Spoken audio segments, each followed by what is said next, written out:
Hello, माझं नाव साक्षी आणि finally मी चालली आहे माझ्या फ्रेंड्ससोबत ट्रिपला, पुणे टू अलिबाग. ज्या मित्रांसोबत आपण राहतो आहे गेली 6 वर्ष, त्यांच्यासोबत ॲटलिस्ट एक ट्रिप तो बनती आहे असं आमच्या सगळ्यांचीच इच्छा होती. सो मस्ती रुकनी नाही चाहिए असं म्हणत या पाळण्याचा पुरेपूर वापर आम्ही केला आणि मित्रांसोबत ट्रिप प्लॅन केली आणि काहीतरी गोंधळ होणार नाही असं तर होत नाही. इकडे आम्ही अडकलोय कुठेतरी, खाली आलोय आणि आम्हाला आता जिकडे राहायचंय तिकडचा रस्ता सापडत नाहीये. आता इकडून कुठून तरी गाडी काढून आम्हाला परत वरती जायचंय जेवढं आम्ही खाली आलोय. आता आम्ही असं पायी येतोय कारण आम्हाला भीती वाटते गाडीत बसायला, कारण रस्ता असा आहे. फायनली आम्ही पोहोचलो आमच्या हॉटेलला. आम्हाला हे दादा अर्ध्या रस्त्यात घ्यायला आले होते, त्यांनी आम्हाला हेल्प केली आमच्या हॉटेलपर्यंत पोहोचायला. आमचा कुली ड्रायव्हर आणि तो कोण, त्याला काय म्हणावं, मॅनेजर. छोटीशी टूर देते तुम्हाला आम्ही जिकडे राहतोय ते.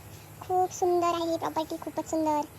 हा इकडे आहे आमच्यासाठी स्विमिंग पूल. त्यानंतर आम्ही पूलमध्ये मस्त मजा केली, फ्रेश झालो आणि नंतर बसलो आम्ही जॅमिंगसाठी. तर असा होता आमचा ट्रिपचा पहिला दिवस. Stay tune for day 2.